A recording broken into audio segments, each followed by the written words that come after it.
کہیں گے نہیں آئیں گے، صرف ایک تقریب میں آئیں گے، نکاح جو رخصتی ہے یا ولیمہ اور ولیمہ، یہ سنت ہے بس. یہ تیل مہندی کو سب آگ لگا دیں. یہ جو رسم رواج برادریاں برباد کرتی ہیں، برادریوں نے قبر میں کام نہیں آنا، یہ دین کی بربادی کا راستہ ہے. اور یہ سارے راستے کھلتے کہاں سے ہیں؟ اگلی بات سن لیں، یہ ٹی وی سے کھلتے ہیں، شادیوں سے، گھومنے پھرنے سے اور ٹی وی سے. ٹی وی اتنا بڑا تباہی کا منبع ہے کہ جب آپ اس کو کہیں لگاتی ہیں تو اس نے ایک نیا میشر بپا کر دیا ہے. وہیں سے ایڈورٹائزمنٹس ملتی ہیں، وہیں سے لباسوں کے فیشن ملتے ہیں، وہیں سے درزی سیکھتے ہیں فیشن، وہ آپ کو فیشن کے مطابق سی کے دے دیتی ہے. پھر آپ کہیں گے جی ہم نے تو نہیں کہا درزی کو، درزی نے ایسا سی دیا ہے، تو وہاں پہ وہی درزی بچانے آئے گا. لباس تو آپ کا ہے، آپ اس کو ناپ دیں، قمیض دیں کہ اس طرح سینا ہے، اس سے ہٹ کر کوئی چیز نہیں کرنی. درزی نے نہیں بچانا آقا. ٹی وی سے یہ راستہ کھلتا ہے. ٹی وی سارے راستے، چور وہ بنا رہا ہے، ڈاکو وہ بنا رہا ہے، قاتل وہ بنا رہا ہے. ڈرامے چلتے ہیں، اس میں قتل کرنے کی مختلف ٹیکنیک سکھاتی ہیں، ڈاکہ زنی سکھاتی ہیں، دہشت گردی سکھاتے ہیں. وہ کہتے ہیں یہ زمانہ آگے، یہ اس لیے کہ شیطان اور دنیا نے، نفس نے اس چال میں دنیا کو، چونکہ ایک شیطان کا ایک پورا چال چل رہا ہے، وہ کہتے ہیں کہ ہم دنیا کو آگاہ کر رہے ہیں کہ یہ طریقے ہیں جس سے چوری ہو سکتی ہے، دہشت گردی ہو سکتی ہے، قتل اور ڈاکہ زنی ہو سکتی ہے، برائی. ہم آگاہ کرتے ہیں، آگاہی دے رہے ہیں، اویئرنس دے رہے ہیں. اور وہ اویئرنس بربادی کی دے رہے ہیں. جن کو نہیں پتا ان کو بھی بتا رہے ہیں کہ یہ کرنے ہیں. لوگ اسی سے سارا کچھ سیکھتے. گھروں کو، یہ وہ زمانہ آ گیا ہے کہ گھروں کو غار بنا دیں. آقا علیہ الصلوۃ والسلام نے فرمایا انہی کا دین اور ایمان بچے گا جو غاروں میں چلے جائیں گے، غاروں میں چلے جائیں گے.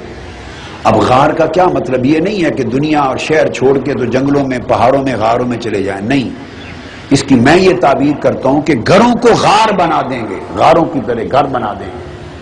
کیونکہ گھر منبع بن گیا ہے برائی کا، ٹی وی کے ذریعے، کمیونیکیشن، میڈیا کے ذریعے،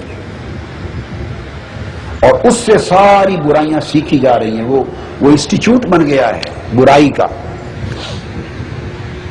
اس سے پھر انسان متاثر ہوتا ہے، کہتا ہے دنیا کا آج کل فیشن یہ، دنیا کا یہ فیشن، آج کل یہ رواج چل رہا ہے، بس وہ رواج برباد کر دیتا ہے. یہ پردہ ہے، اور موت آئے گی تو پردہ اٹھ جائے گا. وہ پردہ جو موت کے وقت اٹھے گا اس کا پھر کیا فائدہ؟ بہتر ہے اس اعتکاف کو پردہ اٹھنے کا ذریعہ بنا دیں. اپنی زندگیوں کو بدلیں، زبان کو غیبت چغلی سے بند کر دیں، اور گھروں کو پاک کر دیں. ٹی وی کے ایسے سارے پروگرام بند کر دیں، بین کر دیں، ٹوٹلی بین کر دیں. آپ بین کریں گی تو آپ کی اولادیں بچ جائیں گی.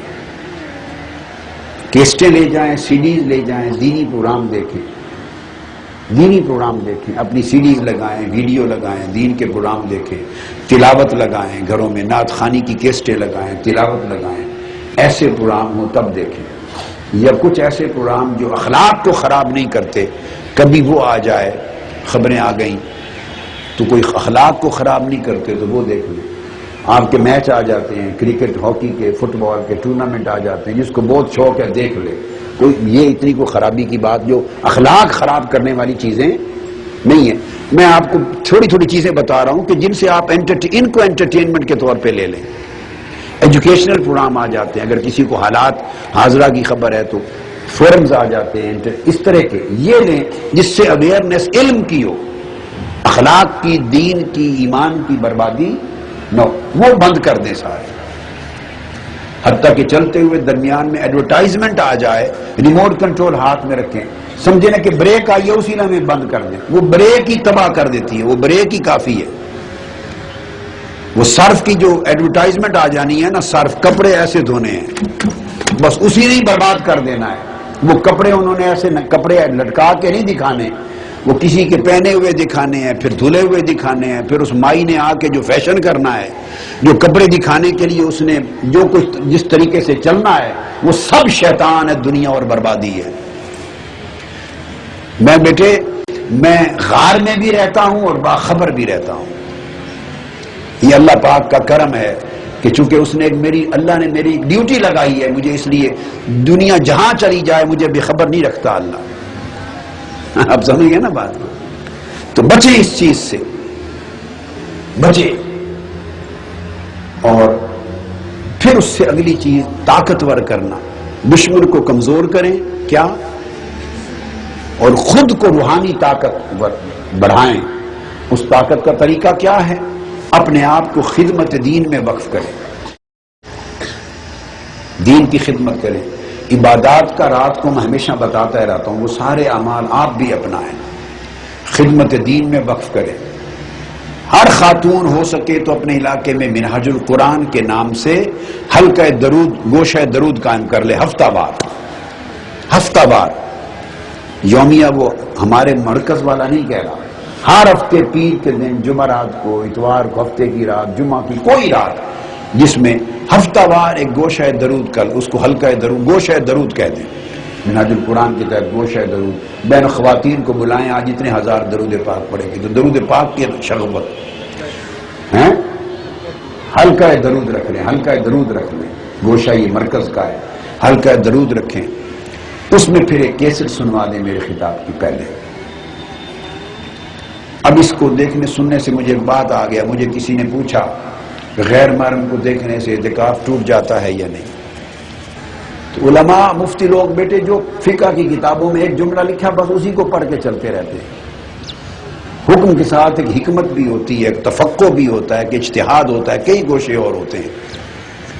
صرف یاد رکھ لیں بیٹے، ٹوٹتا ہے شہوت کی نگاہ سے آدمی کسی کو دیکھے یا چھوئے، برائی کی نگاہ سے، کیا نہ بس۔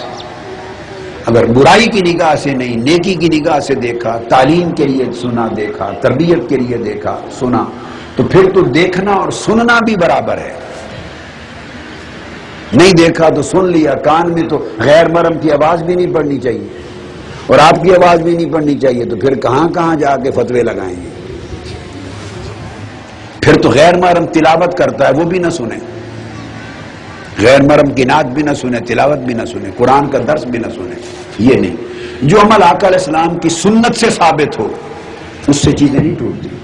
آقا علیہ السلام ہفتے میں ایک روز ہر ہفتے خواتین کو خطاب کرتے، تربیت دیتے تھے، یہ سنت نبوی ہے۔ میری بات سمجھ گئے؟ سو برائی کی نگاہ سے دیکھنے چھونے سے یہ چیزیں ٹوٹتی ہیں۔ استاذ ہے، شیخ ہے، درس ہے، تعلیم ہے، تربیت ہے، برائی روکنے کے لیے، اپنی تربیت پانے کے لیے پڑھ رہی ہیں، یہ نگاہ برائی کی نگاہ نہیں، یہ خیر کی نگاہ ہے، یہ نگاہ اللہ کو یاد دلانے کی نگاہ ہے۔ اذا رؤوا ذکر اللہ۔ ایسے لوگ بھی ہوتے ہیں جن کو دیکھے تو اللہ یاد آتا ہے، تو اللہ یاد آئے جس عمل سے، اس سے اعتکاف ٹوٹے گا۔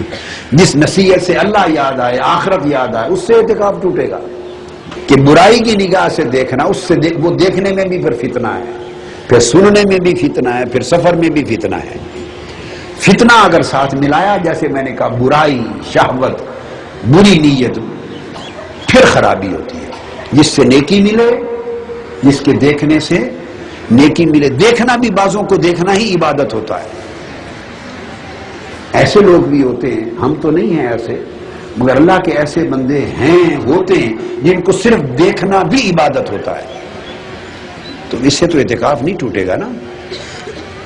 تو بعضوں کو دیکھنے سے اللہ کی یاد بھولتی ہے، بعضوں کو دیکھنے سے اللہ کی یاد بھولتی ہے، بندہ گناہگار ہوتا ہے، دل سخت ہوتے ہیں، دل سخت ہوتے ہیں۔